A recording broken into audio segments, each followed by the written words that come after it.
E aí galera, tudo bem com vocês? Vamos aí para mais um giro de notícias sobre o Cruzeiro com questões importantes que têm movimentado o ambiente do nosso clube. Meu nome é Emerson Araújo, também conhecido como o Carteiro, e desde o início eu peço para você deixar o like no vídeo, se inscrever no canal caso ainda não seja inscrito e usar os comentários para opinar sobre cada um dos assuntos. Esse vídeo é feito com patrocínio da Betfair, um site de apostas esportivas que é totalmente excelente, apoiador aqui do canal 6x1, valeu Betfair, patrocinador master do Cruzeiro também. A Betfair que está com uma oferta para novos clientes de até R$200 em apostas grátis, basta entrar aqui pelo link da descrição, fazer o seu cadastro que é super simples e rápido. Se você não está familiarizado com esse universo das apostas esportivas, eu te indicaria a Betfair para você ir aprendendo, conhecendo como é que funciona, né? Utilize esse bônus bacana aí. Caso você já tenha familiaridade, né, mas utiliza outra casa de apostas, você está redondamente enganado e eu estou te julgando nesse momento, porque a Betfair é a única casa de apostas que efetivamente investe dinheiro no Cruzeiro, né, e nada mais justo que a gente dê preferência a utilizá-la. O que eu sempre lembro, aposta com responsabilidade para você se divertir. O Cruzeiro ficou num empate por 0x0 com o Coritiba nessa manhã de domingo lá no Independência, uma atuação muito ruim, e acaba sendo um ponto que o Cruzeiro ganhou em vez de perder dois, né? Quando a gente considera o que cada time produziu, o Coritiba foi melhor em campo. Se alguém reclama da sorte, nossa, não conseguimos vencer, é o Coritiba, porque o Cruzeiro criou muito pouco, né? O Coxa chegou em diversas oportunidades, o Rafael foi o melhor em campo. Na coletiva, o técnico Pepa disse que faltou agressividade e objetividade ao time do Cruzeiro, que deixou o sistema defensivo do Coritiba muito confortável na partida, e ele também falou do time ter sido muito individualista, sendo que a principal virtude é o jogo coletivo.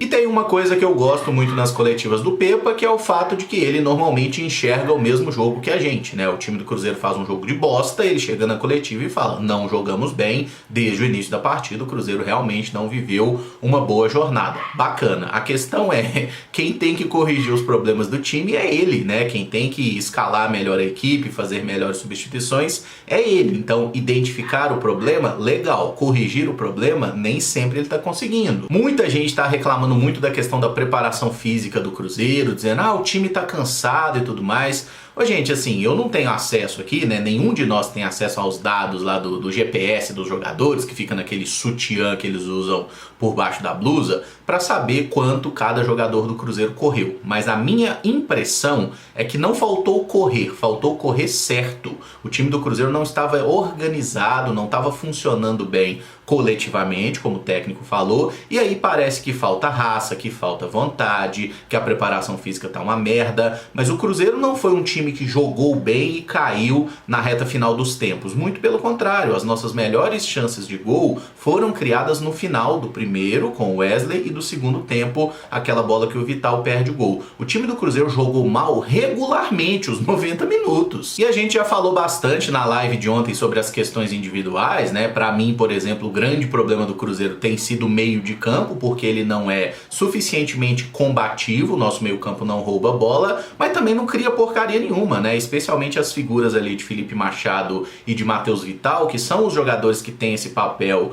né, de marcar e chegar no ataque, alimentar os pontas e o centroavante. Eu acho que esses jogadores estão devendo muito. E o Pepa fala na coletiva sobre desgaste emocional, né? É uma coisa que particularmente eu nunca tinha parado muito para pensar, para entender, mas faz algum sentido quando a gente observa que o Cruzeiro, com o passar do tempo em campo, ele vai se desorganizando. Tipo assim, o Cruzeiro tá jogando, não sai o gol. O time parece que ficando nervoso, ficando cada vez mais bagunçado. Tanto que tem aquele momento no final que o Rafael Cabral dá uma fingida numa lesão na coxa, né? Pra ver se o time assenta um pouco, se a galera coloca a cabeça no lugar, se oxigena o cérebro, porque o time do Cruzeiro foi ficando completamente maluco. E lá no ataque o Cruzeiro tem muito problema na tomada de decisão, né? Quando é pra finalizar, o cara tenta o passe, quando é pra passar pra alguém mais livre ali, em boa condição, o jogador tenta uma finalização, às vezes toma a decisão certa, mas erra o gesto técnico, né? Finaliza pra fora, em cima do goleiro. Enfim, o Cruzeiro tem muitos problemas lá na frente e tem mostrado esses lapsos de concentração na parte defensiva também, que são muito preocupantes. Porque a vulnerabilidade que o Cruzeiro mostrou, especialmente no segundo tempo do jogo de ontem, né? Depois que saiu o Matheus Jussa ali, virou um pandareco. Com o Jussa, não tava excelente excelente, mas saiu Jussa, piorou muito. E foi uma coisa que a gente viu, por exemplo, no jogo contra o Fortaleza, que a gente perde por 1-0 no Mineirão. Então, assim, não é uma coisa nova, é um problema recorrente do time do Cruzeiro. Quem tem que achar uma solução para ele é o senhor Pepa, né? Talvez mudando as peças aí do meio-campo. Eu fiquei brincando na live ontem que nós temos jogadores de Schrödinger, né? Aquele jogador que ele não é bom nem é ruim, porque ele nunca joga. A gente pode citar o Fernando Henrique e o Juan Christian, mas ali pro meio campo, o Ian Lucas é um cara que entrou em uma partida com o Pepa contra o São Paulo, faltando, sei lá, 5 minutos para acabar ou menos que isso, mal jogou com o treinador. Agora tem o Lucas Silva, que é uma outra opção. Precisa insistir em todos os jogos, Felipe Machado e Matheus Vital. E um ponto que o Pepa falou, e eu gostei muito do que ele disse já na reta final da coletiva, é que o Cruzeiro jogando organizado, concentrado no seu melhor, ele é capaz de enfrentar e até vencer qualquer adversário nesse campeonato, seja jogando em casa ou seja jogando fora. Mas quando o Cruzeiro não está 100% naquilo, no seu máximo, no seu melhor, a gente é capaz de perder para qualquer adversário e nós mostramos isso nesse campeonato até aqui.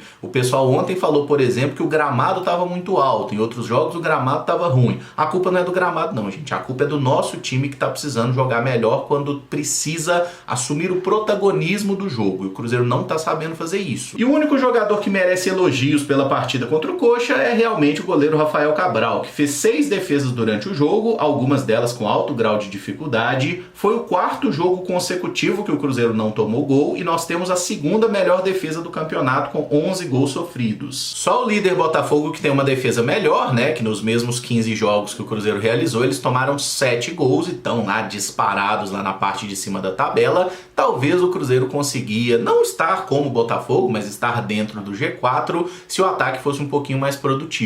E é interessante que a nossa defesa não tem aí os jogadores mais interessantes do planeta. Tecnicamente, Oliveira, Neres, Castan, Reinaldo não são jogadores que têm grande destaque, né? Mas têm conseguido compor bem o trabalho coletivo. Os laterais são muito importantes nisso também, né? O Marlon, e ontem a gente não teve o William, que é um jogador que também cria bastante no ataque. E que bom que o Rafael Cabral tem se recuperado bem, né? Desde aquela falha no Clássico, ele tem feito partidas mais consistentes. Tomou 2 gols contra o Bahia, né? Depois teve o gol do Fortaleza também, que não foi culpa dele. E aí 4 jogos sem sofrer gols, em algumas partidas ele sendo muito exigido. Contra o Coxa e contra o São Paulo, o Rafael Cabral teve atuações muito boas, mas insisto que o Cruzeiro precisa melhorar essa marcação no meio campo, porque zaga boa é zaga protegida, não é todo dia que o Rafael Cabral vai conseguir salvar a lavoura, e a gente precisa ter jogos mais seguros, né? Jogos em que o nosso goleiro não seja o melhor em campo. É claro que quando a bola chegar, a gente quer que o Rafael pegue todas, mas o papel do time é não deixar essa bola chegar tanto nele. E falando em defesa, o zagueiro Everton renovou o contrato com o Cruzeiro até o final de 2025. O jogador de 20 anos tinha vínculo até maio de 2024 e tem treinado com o elenco principal desde que se recuperou de lesão, mas ainda não foi relacionado para nenhum jogo. E é interessante que ontem no Coritiba jogou o Jean Pedroso, que é um menino de 19 anos, zagueiro,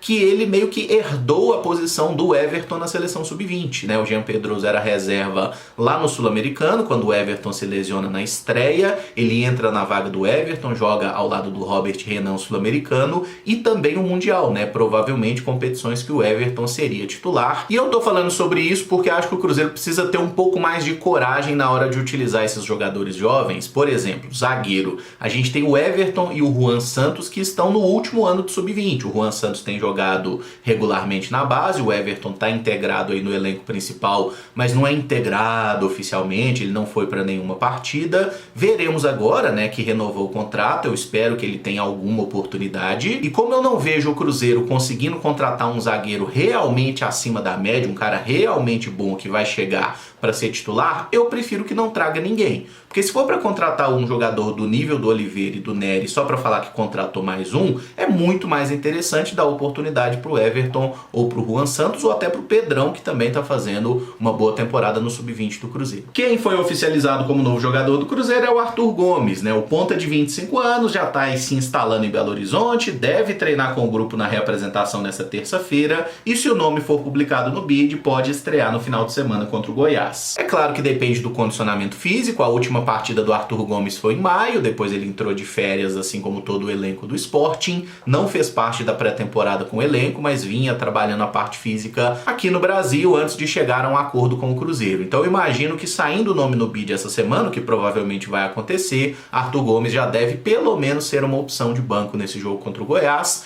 Espero que consiga realmente render muito bem aqui no Cruzeiro. E eu já falei sobre essa contratação em outros momentos, né? O Arthur Gomes é um jogador que tem um histórico de poucas participações em gol, assim como o próprio Wesley. O Cruzeiro está fazendo uma aposta que eu considero de risco, que é trazer um jogador por um dinheiro importante. Eu acho que 3 milhões de euros é muita grana, e o Cruzeiro está acreditando que pode desenvolver esse jogador e fazer ele render mais aqui do que fez em qualquer outro clube da carreira. Então, assim, não me parece ser o tipo de aposta mais inteligente, mas é o tipo que a diretoria fez. Então, a partir de agora, o Arthur é nosso, é apoio total e irrestrito, que ele consiga ter muito sucesso com a nossa camisa, nos ajudar, ter um impacto rápido também, né, que não fique demorando muito. Se ele estrear igual ele estreou no Sporting, né, que foi metendo aquele golaço no Tottenham, já vai ser um excelente cartão de visitas. E uma especulação trazida pelo Thiago Fernandes no Donos da Bola da Band é que o meia equatoriano Juan Casares, de 31 anos, teria sido oferecido ao Cruzeiro e o clube estaria avaliando a possibilidade.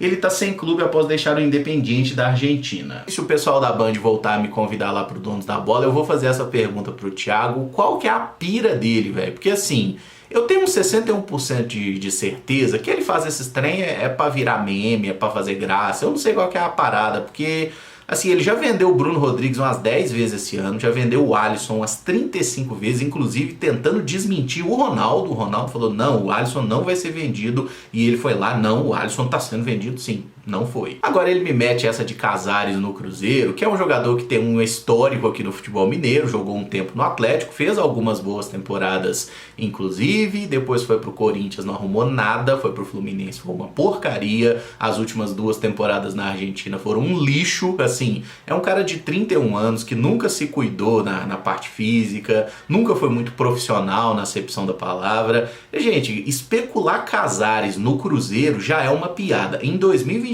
com o histórico dele, vira uma piada de péssimo gosto. Até porque não bastasse esse baixo rendimento, né? Ele é metido a engraçadinho, fez provocações ao Cruzeiro em diversos momentos. Enfim, não faz sentido nenhum. Eu coloquei esse nome no vídeo só porque tava sem assunto mesmo, porque o Thiago Fernandes pelo menos me faz dar algumas gostosas gargalhadas. Isso é papo de maluco, tá? E foi oferecido ao Cruzeiro. Oferecer pro clube, você pode oferecer 50 milhões de jogadores. Avançar com uma proposta para ele seria loucura, tá? E se o Cruzeiro especula, ou pelo menos pensa a sério em contratar o Casares, é um atestado de incompetência e falta de amor próprio. E para fechar, esse 17 de julho é um dia de luto e respeito para todos os cruzeirenses por um dos maiores da nossa história que faleceu. Palinha é o 7º maior goleador da história do Cruzeiro, com 156 gols, campeão e artilheiro da Libertadores de 76. Todas as homenagens pro Palinha são muito válidas e muito merecidas, jogou muita bola. Obviamente eu não tive o prazer de vê-lo jogar por uma questão de tempo, né? Mas foi um dos grandes da nossa história, e acho que dias como hoje, eles têm que servir muito mais como um convite para que a gente se lembre dos ídolos da história do Cruzeiro que estão vivos, né? E mais até do que exaltar aqueles que já partiram. Eu tive a curiosidade de dar uma checada aqui na lista, né, dos jogadores aí que mais marcaram gols na história do Cruzeiro, e só pegando jogadores que fizeram mais de 100 gols, tá? Temos Tostão, Dirceu Lopes, Marcelo Ramos, Joãozinho, Evaldo e Nelinho. Esses caras fizeram mais de 100 gols com a camisa do Cruzeiro e todos estão vivos. E acho que essa é uma das coisas que o Cruzeiro podia tentar rever, né? E até mesmo apresentar. Nós estamos em 2023 e boa parte da geração atual de torcedores do Cruzeiro não conhece, por exemplo, os ídolos da década de 90. Eu não estou falando aqui da década de 60, 70, de uma época que você não tinha tanto acesso à informação, a vídeos, mas tem essa questão geracional que seria importante o Cruzeiro tentar aproximar. Nós tivemos as celebrações aí do centenário do clube em 2021, mas que foram muito acidentadas, né, pelo momento péssimo que o Cruzeiro vivia, a própria situação da pandemia também. E, gente, assim, eu acho que o último grande evento que a gente teve, assim, do Cruzeiro com atletas do passado foi aquele jogo do Alex, né, dos campeões da Tríplice Coroa. Isso foi em 2015, galera. Nós estamos em 2023, 8 anos já. Então, assim, eu acho que seria interessante fazer periodicamente alguns novos eventos reunindo aí ídolos históricos do clube. Não sei se necessariamente jogos de futebol, mas eu acho que o jogo de futebol, né, esses jogos festivos são muito legais, mas fazer de uma forma um pouco mais recorrente, trazer times históricos também para que a torcida possa conhecer mais, acho que a diretoria poderia agir nesse sentido, tá? E é muito mais importante a gente celebrar quem tá vivo do que aqueles que já partiram. Fica a homenagem, é importante para a família, mas pô, enquanto o cara tá vivo é muito mais interessante, né? Ele vai sentir a emoção de ser homenageado por onde ele fez história. Viva a Palhinha e todos os grandes aí da história do nosso Cruzeiro. Eu encerro esse vídeo por aqui. Se você gostou, eu peço que deixe o like, se inscreva no canal caso ainda não seja inscrito e use os comentários para opinar sobre cada um dos assuntos. Muito obrigado por acompanhar, um abraço e até o próximo vídeo. Valeu!